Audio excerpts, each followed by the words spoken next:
গ্রামের শেষ প্রান্তে একটা জীর্ণ কুঁড়েঘর দাঁড়িয়েছিল। ঘরটা দেখে মনে হতো যেন সময় একে বহু বছর আগেই পেছনে ফেলে এগিয়ে গেছে। দেয়ালের মাটি খসে পড়েছিল, ছাদের জায়গায় জায়গায় ফুটো হয়ে গিয়েছিল, আর বর্ষার দিনে ভেতরে জল টপকাত। সেই কুঁড়েঘরে এক বৃদ্ধা বাস করতেন, যার বয়স প্রায় ৭০ বছর হবে। কোমরটা সামনের দিকে ঝুঁকে গিয়েছিল, চোখে ঝাপসা ভাব, আর মুখে কেবল বলিরেখা নয়, বরং বিগত বছরগুলোর যন্ত্রণার ছাপ স্পষ্ট লেখা ছিল। গ্রামের মানুষ তাকে যশোদা দেবী নামে চিনত, কিন্তু এখন তাকে ডাকার মতো সম্ভবত আর কেউ অবশিষ্ট ছিল না, কারণ যার জন্য তিনি সারা জীবন বেঁচেছিলেন সেই ছেলে 10 বছর আগে এক রাতে হঠাৎ বাড়ি ছেড়ে চলে গিয়েছিল আর কোনো দিন ফিরে আসেনি। যশোদা দেবীর জীবন এখন অন্যের দয়ার উপর টিকে ছিল। কোনো প্রতিবেশী দুবেলা দুমুঠো ভাত দিয়ে যেত, কেউ বা পুরনো কাপড়। মাঝে মধ্যে গ্রামের মহিলারা সামান্য কিছু আনাজপাতি দিয়ে যেত, আর তা দিয়েই তার দিন চলত।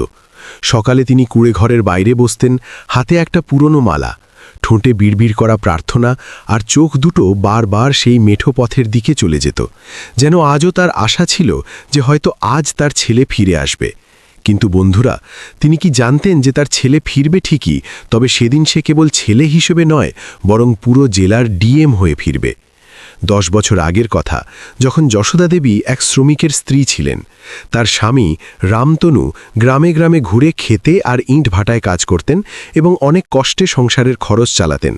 কিন্তু যাই ছিল, সব কিছু হাসি খুশিতেই চলছিল। তারপর একদিন হঠাৎ অসুস্থতা রামতনুকে আঁকড়ে ধরল। চিকিৎসার টাকা ছিল না, হাসপাতালও দূরে ছিল, আর কিছুদিনের মধ্যেই রামতনু এই পৃথিবী ছেড়ে চলে গেলেন। সেদিনই যশোদা দেবী বিধবা হলেন, আর সেদিনই তিনি মনে মনে প্রতিজ্ঞা করলেন যে যাই হয়ে যাক না কেন, তিনি তার ছেলে আকাশকে ভুল পথে যেতে দেবেন না। সেই সময় আকাশের বয়স ছিল মাত্র 16 বছর। সরল, অবুঝ, আর বাবার চিতার আগুন যেন তার ভবিষ্যৎ পর্যন্ত পুড়িয়ে দিচ্ছিল। যশোদা দেবী অন্যের বাড়িতে কাজ করা শুরু করলেন। খেতে খামারে মজুরি করলেন, কখনো ইট ভাটায় যেতেন, কখনো বাসন মাজতেন, কখনো ঘর ঝাড়ু দিতেন, কিন্তু ছেলেকে কখনো না খেয়ে শুতে দেননি। নিজের ভাগের রুটি অর্ধেক করে তাকে খাওয়াতেন। সময় বয়ে যেতে লাগল, আর আকাশ বড় হতে লাগল। কিন্তু দারিদ্র্যের পাশাপাশি তার ভেতরে অন্য একটা জিনিসও দানা বাঁধতে শুরু করল, রাগ। নিজের অবস্থার ওপর রাগ, গ্রামের ওপর রাগ, আর মায়ের কঠোর শাসনের ওপর রাগ। যশোদা দেবী কঠোর ছিলেন, কারণ তার ভয় ছিল পাছে গ্রামের বখাটে ছেলেদের সাথে মিশে আকাশনা গোল্লায় যায়।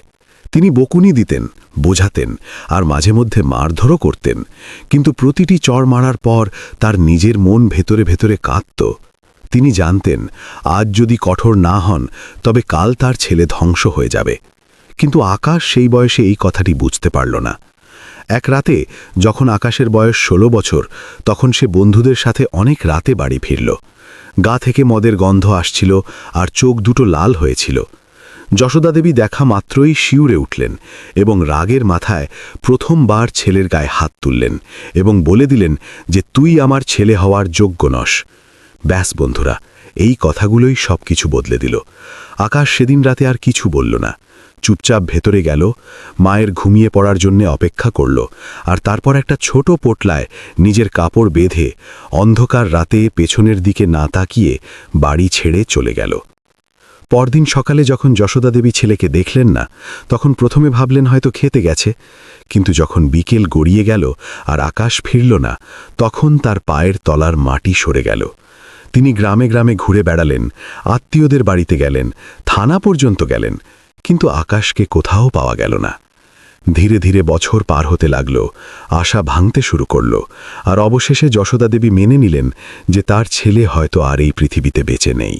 এদিকে আকাশ শহরে পৌঁছে গিয়েছিল, ক্ষুধার্ত, একা আর ভীত। কিন্তু ভাগ্য তার জন্য অন্য পথ খুলে রেখেছিল। প্রথমে একটা ধাবায় কাজ, তারপর পড়াশোনা শুরু। দিনে কাজ আর রাতে পড়াশোনা, আর মনের ভেতরে এক জেদ যে সে কিছু একটা হয়ে দেখাবে। সেখান থেকেই আকাশের সেই গল্প শুরু হয় যে আগামী বছরগুলোতে অফিসার হবে, ডিএম হবে, আর পুরো জেলার সবথেকে কঠোর কর্মকর্তা হিসেবে পরিচিত হবে। কিন্তু বন্ধুরা, আসল গল্প তো তখন শুরু হয় যখন একদিন ফাইলের স্তূপের মধ্যে বসে থাকা ডিএম আকাশের সামনে একটি রিপোর্ট আসে, যেখানে লেখা ছিল যে গ্রামের শেষ প্রান্তে এক বৃদ্ধা মহিলা কুঁড়েঘরে ক্ষুধা আর অসুখের সাথে লড়াই করছেন। এবং সেই রিপোর্টে নাম লেখা ছিল যশোদা দেবী। সেই নামটা পড়া মাত্রই আকাশের হাত কাঁপতে শুরু করল। কলমটা হাত থেকে পড়ে গেল, আর 10 বছর আগের সেই রাতটা তার চোখের সামনে ভেসে উঠল। বন্ধুরা, সেই ফাইলে লেখা নামটা যখনই আকাশের চোখের সামনে এলো, তার ভেতরটা যেন ভেঙে চুরমার হয়ে গেল। যে মাকে সে 10 বছর আগে রাগের মাথায় ছেড়ে চলে গিয়েছিল, সেই মা আজ সরকারি কাগজে এক অসহায় বৃদ্ধা মহিলা হয়ে গেছেন। ডিএম আকাশ সিংয়ের চেয়ারে বসে থাকা সেই অফিসার হঠাৎ নিজের ভেতরের সেই 16 বছরের কিশোরটিতে বদলে গেল, যে এক রাতে চুপচাপ কুঁড়েঘর ছেড়ে পালিয়েছিল। ঘরে বসে থাকা সব কর্মকর্তারা দেখছিলেন যে ডিএম সাহেব হঠাৎ স্তব্ধ হয়ে গেছেন। তার চোখ ফাইলের ওপর আটকে আছে, কিন্তু মনটা চলে গেছে অনেক দূরে। আকাশ ধীরে ধীরে ফাইলটা বন্ধ করল আর ভারী গলায় জিজ্ঞেস করল যে এই মহিলার সম্পর্কে আর কি তথ্য আছে। তখন অধস্তন কর্মকর্তা জানালেন যে স্যার, এই মহিলা গ্রামের শেষ প্রান্তে এক জরাজীর্ণ কুঁড়েঘরে থাকেন। অনেকবার পঞ্চায়েত থেকে সাহায্যের সুপারিশ হয়েছে, কিন্তু কাগজের জটিলতায় মামলাটা আটকে আছে। বয়স অনেক বেশি, হাঁটাচলা করতে পারেন না, আর অনেক সময় না খেয়েও দিন কাটান। এটুকু শোনা মাত্রই আকাশের হাত মুষ্টিবদ্ধ হয়ে গেল, আর মনে মনে একটাই প্রশ্ন জাগতে লাগল যে আমার মা কি আজও সেই কুঁড়েঘরেই আছেন যেখানে আমি জন্মেছিলাম? বন্ধুরা, সেদিন আকাশ কাউকে কিছু বলল না। অফিসের কাজ শেষ করল, সন্ধ্যায় সরকারি বাংলোয় ফিরল। কিন্তু প্রথমবার সেই আলিশান বাড়ির দেয়ালগুলো যেন তাকে কামড়াতে আসছিল। এসির ঠান্ডা বাতাসেও তার কপাল দিয়ে ঘাম ঝরছিল। রাতে খাবার সামনে রাখা ছিল, কিন্তু এক গ্রাসও গলা দিয়ে নিচে নামছিল না। বারবার মায়ের মুখটা চোখের সামনে ভেসে আসছিল। সেই ঝুঁকে যাওয়া কোমর, সেই কঠোর মুখ যার পেছনে ছিল অসীম মমতা, সেই হাত যা তাকে কোনোদিন মেরেছিল ঠিকই, কিন্তু সেই হাতই তাকে কখনো অভুক্ত থাকতে দেয়নি। রাত প্রায় 2টার সময় আকাশ ঘুমের ঘোরে চমকে উঠল। স্বপ্নে সে দেখল তার মা কুঁড়েঘরের বাইরে বসে তাকে ডাকছেন, আর সে লক্ষ্য চেষ্টা করেও তার কাছে পৌঁছতে পারছে না। ঘাবড়ে গিয়ে সে জল খেল, আর সেই মুহূর্তেই একটা সিদ্ধান্ত নিল যে সে মায়ের কাছে যাবে, কিন্তু ডিএম হয়ে নয়, বরং ছেলে হয়ে। পরদিন অফিসে পৌঁছানো মাত্রই সে তার পিএকে ডাকল আর বলল যে আজ সন্ধ্যায় আমি কোনো মিটিংয়ে বসব না, আর আমার গ্রামের পরিদর্শনে যাব ব্যক্তিগত কারণে। পিএ কিছুই বুঝতে পারল না, কিন্তু ডিএম সাহেবের মুখের কঠোরতা দেখে কোনো প্রশ্ন করার সাহস পেল না। বন্ধুরা, সেদিন সন্ধে নামার সাথে সাথেই একটি সরকারি গাড়ি গ্রামের দিকে রওনা হলো, কিন্তু তাতে কোনো হুটার ছিল না, আর কোনো লাল বাতিও জ্বলছিল না। ড্রাইভারকে পরিষ্কার নির্দেশ দেওয়া ছিল যে কাউকে জানানো চলবে না যে গাড়িতে ডিএম বসে আছেন। সারা রাস্তা আকাশ জানলা দিয়ে বাইরের দিকে তাকিয়ে রইল। সেই মাঠ, সেই মাটির গন্ধ, সেই মেঠো পথ, আর প্রতিটি মোড়ে ফেলে আসা বছরগুলো তার চোখের সামনে ঘুরতে লাগল। গাড়ি যত গ্রামের কাছে পৌঁছচ্ছিল, তার হার্টবিট তত বেড়ে যাচ্ছিল। 10 বছরে সে অনেক বড় বড় সিদ্ধান্ত নিয়েছে, অনেক অপরাধীকে শাস্তি দিয়েছে, কিন্তু আজ তার সবথেকে বেশি ভয় লাগছে তার মায়ের সামনে দাঁড়াতে। গ্রামের বাইরে গাড়ি থামানো হলো। আকাশ খুব সাধারণ পোশাক পরেছিল, মুখে দাড়ি ছিল, আর মাথায় একটা টুপি যাতে কেউ চিনতে না পারে। সে পায়ে হেঁটে গ্রামের গলি দিয়ে চলতে লাগল। কিছু মানুষ তাকে দেখছিল, কিন্তু চিনতে পারছিল না। সেই গলিগুলোই ছিল যেখানে সে কোনোদিন খালি পায়ে দৌড়াত। সেই কুঁয়ো, সেই অশ্বত্থ গাছ, আর তারপর সেই কুঁয়ে ঘর যা দেখে আকাশের পা দুটো আপনা আপনি থেমে গেল। কুঁড়েঘরটা আগের থেকেও বেশি জীর্ণ হয়ে গিয়েছিল। দেয়ালগুলো হেলে পড়েছিল, দরজাটা অর্ধেক ভাঙা ছিল, আর বাইরে একটা পুরনো খাটিয়া পড়েছিল। আকাশের চোখ ভরে এলো, গলা শুকিয়ে গেল, আর সে কিছুক্ষণ সেখানেই দাঁড়িয়ে রইল। তখনই কুঁড়েঘরের ভেতর থেকে একটা দুর্বল কণ্ঠস্বর ভেসে এলো, কে ওখানে? আর সেই গলার স্বর আকাশের পায়ের সব শক্তি যেন কেড়ে নিল। সে এগিয়ে গেল, ধীরে ধীরে কুঁড়েঘরের ভেতর উকি দিয়ে দেখল তার মা যশোদা দেবী এক কোণে বসে কোনো মতে উনুনে কিছু একটা সেদ্ধ করার চেষ্টা করছেন। শরীর আগের চেয়েও রোগা হয়ে গেছে, চুলগুলো একদম সাদা, আর চোখে সেই পুরনো ক্লান্তি। সেই মুহূর্তে আকাশ আর ডিএম ছিল না, অফিসার ছিল না, সে ছিল কেবল এক সন্তান যে 10 বছর পর নিজের মাকে জীবিত দেখছে। যশোদা দেবী তাকে দেখলেন আর জিজ্ঞেস করলেন, বাবা, কি চাই? আকাশ কাঁপানো গলায় বলল, মা, একটু জল পাওয়া যাবে? মা শব্দটা শোনা মাত্রই যশোদা দেবী একটু চমকে উঠলেন, কিন্তু বয়স আর দুর্বলতা তার স্মৃতিশক্তিকে ধোঁকা দিয়েছিল। তিনি কাঁপানো হাতে এক ঘটি জল বাড়িয়ে দিলেন। আকাশ জল খেল না, শুধু সেই ঘটিটা ধরে থাকতে থাকতেই তার চোখ দিয়ে জল গড়িয়ে পড়তে লাগল। সে মাটির ওপর বসে পড়ল আর হাউ হাউ করে কাঁদতে কাঁদতে বলল, মা, আমি এসে গেছি। কিন্তু যশোদা দেবী তখনও বুঝতে পারছিলেন না যে সামনে বসে থাকা মানুষটি তার সেই ছেলে, যে 10 বছর আগে তাকে ছেড়ে চলে গিয়েছিল। বন্ধুরা, আকাশ মাটিতে বসে কাঁদতে লাগল আর যশোদা দেবী তাকে অবাক হয়ে দেখতে থাকলেন। তার বুঝে আসছিল না কেন এই অজানা মানুষটি হঠাৎ এভাবে ফুঁপিয়ে ফুঁপিয়ে কাঁদছে। তিনি কাঁপানো গলায় জিজ্ঞেস করলেন, বাবা, তুই ঠিক আছিস তো? কোথাও শরীর খারাপ করেনি তো? আর তারপর তিনি যেমন করে হোক উঠে দাঁড়ালেন এবং পাশে পড়ে থাকা পুরনো ধুতি দিয়ে তার চোখের জল মুছিয়ে দিতে লাগলেন। সেই হাত, যাতে কোনোদিন শক্তি ছিল, আজ কাঁপছিল, কিন্তু সেই স্পর্শে ছিল সেই পুরনো মমতা। আকাশ সেই হাতটা নিজের কপালে ঠেকিয়ে নিল আর তার কান্নার শব্দ আরও তীব্র হল। 10 বছরের সব কষ্ট, সব ভুল, সব নীরবতা একসাথে বেরিয়ে আসতে লাগল। সে বলতে চাইছিল যে, মা, আমি তোমার আকাশ, কিন্তু শব্দগুলো গলায় আটকে যাচ্ছিল। তার ভয় হচ্ছিল যদি সত্যি বলে দেয় তবে মা হয়তো তাকে আর গ্রহণ করবেন না, কারণ সে মাকে ছেড়ে গিয়ে অনেক বড় গুনাহ করেছিল। যশোদা দেবী তাকে খাটিয়ায় বসালেন, নিজে নিচে চাটাইয়ের ওপর বসলেন আর জিজ্ঞেস করলেন, কোথা থেকে এসেছিস বাবা, আর এখানে কেন এসেছিস?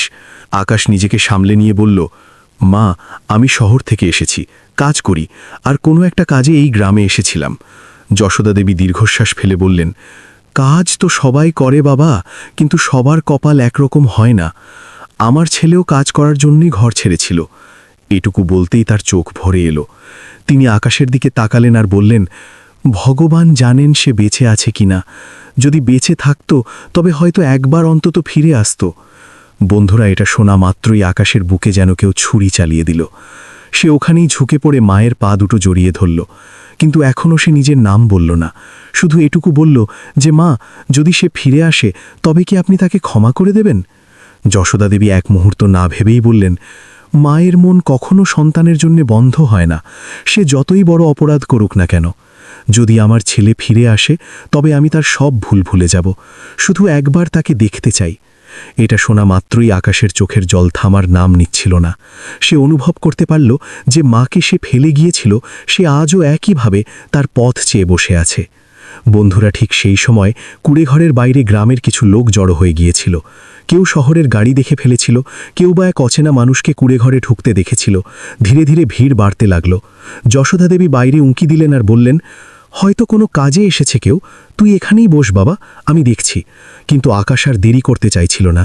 সে নিজেকে সামলালো আর কাঁপানো গলায় বলল, মা, আমি তোমার আকাশ।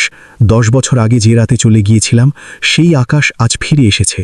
এ কথা শোনা মাত্রই যশোদা দেবী যেন পাথরের মতো হয়ে গেলেন। তার চোখ বড় বড় হয়ে গেল, হাত থেকে ঘটিটা পড়ে গেল আর তিনি আকাশের মুখটা খুঁটিয়ে দেখতে লাগলেন, যেন স্মৃতির আড়ালে থাকা কোনো পুরনো মুখকে খুঁজে বেড়াচ্ছেন।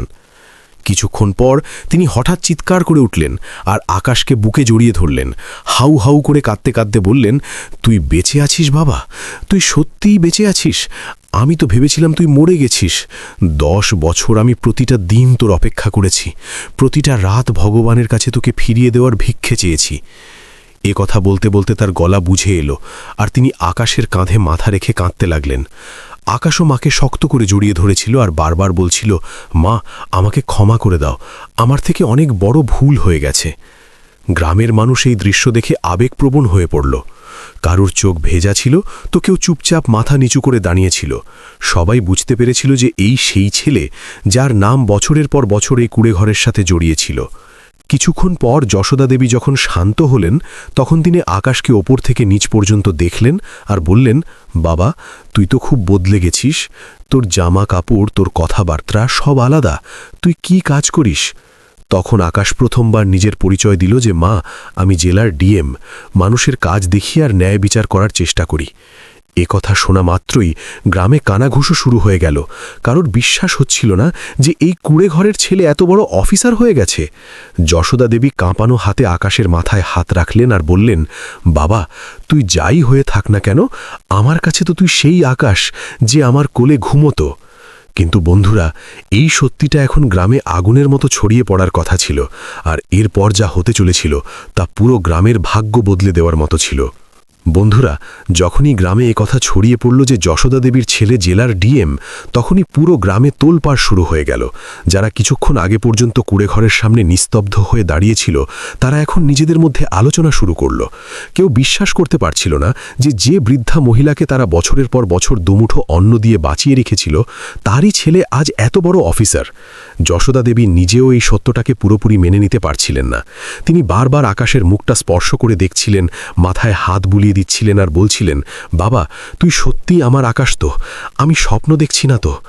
আকাশ বারবার মায়ের হাত ধরে বলছিল, না মা, এটা স্বপ্ন নয়, আমি সেই তোমার ছেলে যে ভুল করে চলে গিয়েছিল আর আজ ক্ষমা চাইতে ফিরে এসেছে। বন্ধুরা, তখনই গ্রামের প্রধান এবং কিছু বয়স্ক মানুষ সেখানে পৌঁছে গেলেন। প্রধান আকাশকে ভালো করে দেখলেন আর একটু ইতস্তত করে জিজ্ঞেস করলেন, আপনি কি ডিএম সাহেব?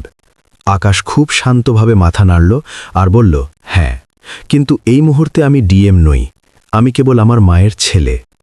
এটা শুনে প্রধান আর গ্রামের মানুষ আরও আবেগপ্রবণ হয়ে পড়ল। যশোদা দেবী প্রধানের দিকে তাকালেন আর বললেন, দেখো, ছেলে কত বড় হয়ে গেছে, ভগবান আমার কথা শুনেছেন। কিন্তু তার গলায় খুশির চেয়েও এক অদ্ভুত ভয় ছিল। ভয় এই কারণে যে পাছে তার ছেলে আবার তার থেকে দূরে চলে না যায়। আকাশ এই ভয়টা বুঝতে পারল। সে মায়ের হাত ধরে বলল, মা, এখন থেকে আমি তোমাকে আর কখনো একা ছাড়ব না। যাই হয়ে যাক না কেন, এখন তুমি আমার সাথে চলবে। এই কুড়েঘর তোমার কষ্ট, তোমার সাজা। এখন তোমাকে আর এখানে থাকতে হবে না। কিন্তু যশোদা দেবী ধীরে ধীরে মাথা নাড়লেন আর বললেন, বাবা, এই কুড়েঘর শুধু কষ্ট নয়, এটাই আমার পুরো জীবন।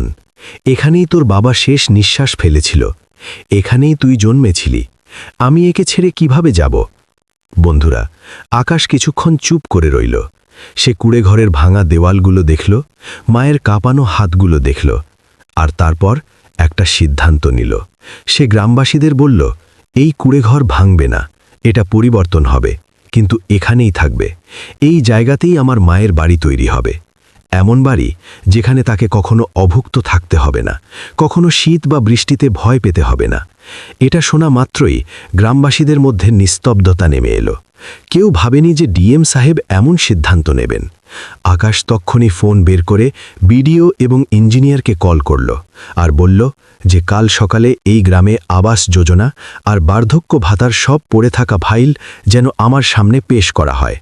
কোনো ফাইলে যদি গাফিলতি পাওয়া যায়, তবে দায়ী অফিসার রেহাই পাবে না। গ্রামের মানুষ প্রথমবার কোনো ডিএমকে এতটা আবেগপ্রবণ আর এতটা কঠোর একসাথে দেখল। রাত হয়ে গিয়েছিল। আকাশ মায়ের সাথে সেই কুড়ে ঘরেই থাকল। সে নিজে উনুন জ্বালালো, গ্রামের লোকজনের কাছ থেকে দুধ আর ওষুধ আনিয়ে নিল, মাকে নিজের হাতে খাবার খাইয়ে দিল। যশোদা দেবীর চোখ দিয়ে অনবরত জল পড়ছিল। তিনি বারবার ভগবানের নাম নিচ্ছিলেন আর বলছিলেন, হে প্রভু, আজ যদি আমাকে তুলেও নাও তবে কোনো আক্ষেপ নেই, আমার ছেলে আমার চোখের সামনে আছে। আকাশ মায়ের কাছে বসে রইল, মায়ের মাথাটা নিজের কাঁধে ঠেকিয়ে রাখল আর প্রথমবার অনুভব করল যে সব ঐশ্বর্য, সব ক্ষমতা, সব পদমর্যাদা মায়ের এক ফোঁটা চোখের জলের সামনে তুচ্ছ। বন্ধুরা, কিন্তু গল্প এখনো শেষ হয়নি। পরদিন যা হতে চলেছিল তা কেবল যশোদা দেবীর জীবন নয়, বরং পুরো গ্রামের চেহারা বদলে দেওয়ার মতো ছিল। কারণ আজ প্রথমবার ডিএম আকাশ সিং নিজের ক্ষমতার ব্যবহার কোনো তদন্তের জন্য নয়, বরং নিজের অতীতের ঋণ শোধ করার জন্য করতে চলেছিল। বন্ধুরা, পরের দিন সকালে যখন গ্রামে সূর্য উঠল, তা কেবল একটা নতুন দিন ছিল না, বরং পুরো গ্রামের জন্য এক নতুন ভাগ্যের সূচনা ছিল। সারা রাত যশোদা দেবী ঠিকমতো ঘুমাননি। কখনো নিজের ছেলের মুখের দিকে তাকাতেন, কখনো তার হাত ছুঁয়ে এটা নিশ্চিত হতেন যে তিনি স্বপ্ন দেখছেন না। আকাশও সারা রাত জেগেছিল। কখনো কুড়ে ঘরের দেওয়াল দেখছিল, কখনো মায়ের নিঃশ্বাসের শব্দ শুনছিল, আর প্রতি মুহূর্তে নিজের ভেতরে অনুভব করছিল যে চেয়ারে পৌঁছনোর জন্য সে জীবনের সবথেকে মূল্যবান সম্পর্ককে ত্যাগ করেছিল, সেই চেয়ারটা এখন সেই সম্পর্কের সামনে অনেক ছোট মনে হচ্ছে। সকাল হতেই গ্রামে খবর ছড়িয়ে গেল যে আজ ডিএম সাহেব নিজে গ্রামে থেকে সব কাজ দেখবেন। মানুষ নিজেদের দুঃখ, অভিযোগ আর আশা নিয়ে জড়ো হতে লাগল। কেউ বার্ধক্য ভাতার জন্য নাজেহাল ছিল, কেউ রেশন কার্ডের জন্য, কারোর জমি প্রভাবশালীরা দখল করে নিয়েছিল, তো কেউ বছরের পর বছর সরকারি আবাসের ফাইল আটকে থাকার যন্ত্রণা সহ্য করছিল। আর এই সব কিছুর মাঝখানে যশোদা দেবী তার কুঁড়েঘরের বাইরে খাটিয়ায় বসে কেবল নিজের ছেলেকে দেখছিলেন। তার এখন আর কারোর কাছে কিছু চাওয়ার ছিল না। তার কাছে সবথেকে বড় সম্পদ তো সেটাই ছিল যে 10 বছর পর তার সামনে বসে আছে। আকাশ সকাল সকালই তার অধীনস্থ কর্মকর্তাদের গ্রামে ডেকে নিল। কোনো অজুহাত চলল না।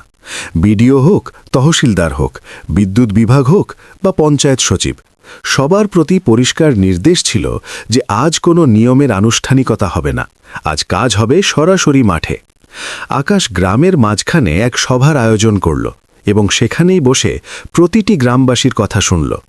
কিন্তু বন্ধুরা, এটা কোনো সাধারণ প্রশাসনিক শুনানি ছিল না, কারণ প্রতিটি অভিযোগের পেছনে আকাশ নিজের মায়ের মুখ দেখতে পাচ্ছিল।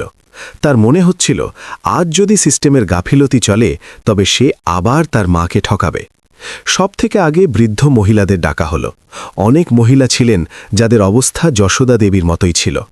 আকাশ সাথে সাথে বার্ধক্য ভাতার কাগজ পূর্ণ করালো। যাদের নাম রেশন কার্ডে ছিল না তাদের নাম তোলা হলো। যাদের ঘর জীর্ণ অবস্থায় ছিল তাদের জন্য আবাস যোজনার স্বীকৃতি সেখানেই দিয়ে দেওয়া হলো। ইঞ্জিনিয়ারকে নির্দেশ দেওয়া হলো 1 সপ্তাহের মধ্যে কাজ শুরু করতে হবে, আর প্রতিদিনের রিপোর্ট সরাসরি ডিএম অফিসে পাঠাতে হবে। কোনো দালাল মাঝে থাকবে না, কোনো ঘুষ চলবে না। যদি কেউ 1 টাকাও চায় তবে সরাসরি এফআইআর হবে। গ্রামবাসীরা এসব দেখে অবাক হয়ে গিয়েছিল। তারা আগে অনেক অফিসার দেখেছিল, কিন্তু এমন অফিসার প্রথমবার দেখছে যে ফাইল দেখে নয়, বরং মানুষের চোখের দিকে তাকিয়ে সিদ্ধান্ত নিচ্ছে। বন্ধুরা, এরই মাঝে একজন বৃদ্ধ এগিয়ে এলেন। কাঁপানো গলায় বললেন, সাহেব, আমার জমিতে গ্রামের প্রভাবশালীরা দখল করে নিয়েছে। আমি থানায় গিয়েছিলাম, তহসিলে গিয়েছিলাম, কিন্তু কেউ শোনেনি। আকাশ তক্ষণই লেখপাল আর তহসিলদারকে ডাকল। ঘটনাস্থলেই জমি মাপামাপি করালো আর দখলদারদের সতর্ক করল যে যদি সন্ধে পর্যন্ত দখল না হটে তবে পুলিশি ব্যবস্থা নেওয়া হবে। এসব দেখে গ্রামের সেই মানুষগুলো যারা বছরের পর বছর মাথা নিচু করে বেঁচেছিল, আজ প্রথমবার বুক ফুলিয়ে দাঁড়িয়েছিল। তাদের মনে হচ্ছিল হয়তো সিস্টেমেও মানবিকতা বেঁচে আছে। দুপুর পর্যন্ত কাজ চলল। রোদ তীব্র হয়ে উঠেছিল, কিন্তু আকাশ তার চেয়ার থেকে ওঠেনি। মা বারবার তাকে জল খাওয়াতে আসছিলেন, মাথায় হাত বুলিয়ে দিচ্ছিলেন আর বলছিলেন, বাবা, হাঁপিয়ে যাবি তো? কিন্তু আকাশ হেসে বলছিল, মা, আজ যদি ক্লান্ত হয়ে পড়ি তবে বুঝব জীবনে প্রথমবার কোনো সঠিক কাজ করছি। দুপুরের পর ইঞ্জিনিয়ার এসে জানালেন যে কুঁড়েঘরের জায়গাতেই সেই জমিতে পাকা বাড়ি বানানো যেতে পারে। আকাশ পরিষ্কার জানিয়ে দিল যে বাড়ি কেবল ইট আর সিমেন্টের হওয়া উচিত নয়, তাতে সম্মান আর শান্তিও থাকা চাই। 2টো ঘর, একটি রান্নাঘর, শৌচালয়, বিদ্যুৎ আর জলের সব ব্যবস্থা থাকবে। আর এই বাড়ি কেবল যশোদা দেবীর নয়, বরং এই গ্রামের প্রতিটি সেই মায়ের প্রতীক হবে যারা দারিদ্র্যে সন্তানদের মানুষ করেছেন আর বিনিময়ে একাকিত্ব পেয়েছেন। এটা শুনে যশোদা দেবীর চোখ ভরে এলো। তিনি কাঁপানো হাতে ছেলের মাথায় হাত রাখলেন আর বললেন, বাবা, তুই খুব বড় লোক হোসনি, খুব ভালো একজন মানুষ হয়েছিস। বন্ধুরা, সন্ধ্যা নাগাদ পুরো গ্রামের চেহারা যেন বদলে গিয়েছিল। মানুষের মুখে আশা ছিল, চোখে ভরসা ছিল আর মনে ছিল দোয়া। আকাশ জানত যে আসল লড়াই একদিনের হয় না, কিন্তু আজ সে যে বীজ বুনেছে তা আগামী বহু বছর পর্যন্ত ফল দেবে। সন্ধ্যা হওয়ার পর অফিসাররা যখন ফিরে যেতে লাগলেন তখন আকাশ পরিষ্কার বলে দিল, আজ থেকে এই গ্রাম আমার দায়িত্ব। যদি কোনো গরিবের সাথে অন্যায় হয় তবে তা কেবল সিস্টেমের নয়, বরং আমার ব্যক্তিগত হার হবে। রাতে আকাশ আর যশোদা দেবী নব্যনির্মিত অস্থায়ী তাঁবুতে বসলেন। গ্রামবাসীরা খাবার পাঠালো। যশোদা দেবী নিজের হাতে ছেলেকে রুটি খাইয়ে দিলেন, সেই রুটি যার সুবাস আকাশ 10 বছর ধরে পায়নি। খাওয়ার সময় আকাশের চোখ দিয়ে জল পড়ছিল, আর সে প্রতিটি গ্রাসের সাথে যেন নিজের গুনাহের ক্ষমা পাচ্ছিল। যশোদা দেবী বারবার বলছিলেন, বাবা, এখন সব ভুলে যা, যা হওয়ার ছিল তা হয়ে গেছে। ভগবান যখন তোকে এত বড় বানিয়েছেন তখন নিশ্চয়ই কোনো উদ্দেশ্য আছে। বন্ধুরা, সেই রাতেই আকাশ মায়ের সামনে আরও একটি সিদ্ধান্ত রাখল। সে বলল, মা, আমি চাই তুমি আমার সাথে শহরে চলো, সরকারি বাংলোয় থাকো, ডাক্তার, ওষুধ সব সুবিধা পাবে। কিন্তু যশোদা দেবী এবারও সেই জবাবটাই দিলেন যা প্রতিটি সত্যিকারের মা দিয়ে থাকেন। তিনি বললেন, বাবা, আমার ছেলে যেখানে আছে সেখানেই আমি আছি, কিন্তু আমার শিকড় এই মাটিতেই। যদি তুই সত্যিই আমার খেয়াল রাখতে চাস, তবে এই মাটির খেয়াল রাখ, এই মানুষগুলোর খেয়াল রাখ, আমি এখানেই খুশি। আকাশ মায়ের কথা মেনে নিল, কারণ আজ প্রথমবার সে শিখেছিল যে মাকে জয় করা নয়, বুঝতে হয়। পরের কয়েক মাসে গ্রামে পাকা বাড়ি তৈরি হয়ে গেল। যশোদা দেবী সেই বাড়িতেই শিফট করলেন। গ্রামের বাকি বৃদ্ধ মহিলারাও সরকারি যোজনার সুবিধা পেলেন। স্কুলে বাচ্চাদের সংখ্যা বাড়ল, হাসপাতালে ওষুধ আসতে শুরু করল, আর গ্রামে প্রথমবার মানুষ অনুভব করল যে আমলাতন্ত্র মানে কেবল ভয় নয়, সাহারাও হতে পারে। আকাশ নিয়মিত গ্রামে আসতে লাগল, কখনো ডিএম হয়ে, কখনো ছেলে হয়ে, কিন্তু প্রতিবার মায়ের পা ছুঁয়েই গ্রামে পা রাখত। বন্ধুরা, একদিন হঠাৎ আকাশের বদলির নির্দেশ এলো। বড় জেলায় নতুন দায়িত্ব, পুরো গ্রামে বিষণ্ণতা নেমে এলো। যশোদা দেবী ছেলেকে ডাকলেন, তার কপালে হাত রাখলেন আর বললেন, বাবা, অফিসারের কাজ হলো এগিয়ে চলা, কিন্তু মানুষের কাজ হলো পিছিয়ে থাকাদের আগলে রাখা। তুই যেখানেই যাস, এটা ভুলবি না যে তোর শক্তি তোর চেয়ার নয়, বরং সেই মা যে তোকে ক্ষমা করে দিয়েছে। আকাশের চোখ ভরে এলো। সে মায়ের চরণ স্পর্শ করল আর কথা দিল যে সে এই গ্রামকে কখনো ভুলবে না। বন্ধুরা, আজও যখন কেউ সেই গ্রামের ওপর দিয়ে যায়, তখন একটি পাকা বাড়ি দেখা যায়, যার দরজায় একজন বৃদ্ধ মা বসে থাকেন। চোখ দুটো দুর্বল, কিন্তু মুখটা শান্ত। আর যখন কেউ জিজ্ঞেস করে যে আপনি এত খুশি কিভাবে, তখন তিনি কেবল এটুকু বলেন, আমার ছেলে বড় অফিসার ঠিকই, কিন্তু তার চেয়েও বড় একজন মানুষ। আর সম্ভবত বন্ধুরা, এটাই এই গল্পের সবথেকে বড় সত্যি, যে আসল ডিএম সে নয় যে জেলা চালায়, আসল ডিএম তো সেই যে নিজের মায়ের হৃদয়ে ইনসাফ করতে পারে। বন্ধুরা, আজ এই গল্পের শেষ মোড়ে এসে যদি আমরা পেছনে ফিরে জীবনের এই যাত্রাটা দেখি, তবে এটা কেবল একজন ছেলের ডিএম হওয়ার গল্প নয়, এটা সেই মায়ের ত্যাগ, ধৈর্য আর মমতার গল্প, যিনি কোনো অভিযোগ ছাড়াই নিজের জীবনের প্রতিটি সুখ সন্তানের ভবিষ্যতের নামে লিখে দিয়েছিলেন। যশোদা দেবীর সেই জীর্ণ কুঁড়েঘর আমাদের মনে করিয়ে দেয় যে দারিদ্র্য কেবল টাকার অভাব নয়, বরং এমন এক পরিস্থিতি যেখানে মানুষ নিজের স্বপ্নগুলোকেও চুপচাপ সইতে শিখে যায়। আর অন্যদিকে আকাশের ডিএম হওয়া এটা শেখায় যে যদি ইচ্ছে শক্তি মজবুত থাকে, তবে পরিস্থিতি যাই হোক না কেন, মানুষ নিজের ভাগ্য নিজেই লিখতে পারে। কিন্তু বন্ধুরা, এই গল্পের সবথেকে বড় বার্তা পদমর্যাদা, শক্তি বা চেয়ার নয়। আসল বার্তা হলো অনুশোচনা, ক্ষমা আর মানবিকতা। কারণ আকাশ যদি ডিএম হয়েও নিজের মায়ের কাছে ফিরে না আসত, যদি সে সেই কুঁড়েঘরে গিয়ে মায়ের পায়ে মাথা নত না করত, তবে তার সব সফলতা অপূর্ণ থেকে যেত। এই গল্প আমাদের এটাও শেখায় যে বাবা মায়ের মন কোনো সরকারি ফাইলের মতো নয়, যে দেরি হওয়ার কারণ দেখিয়ে মামলা বন্ধ করে দেওয়া হবে।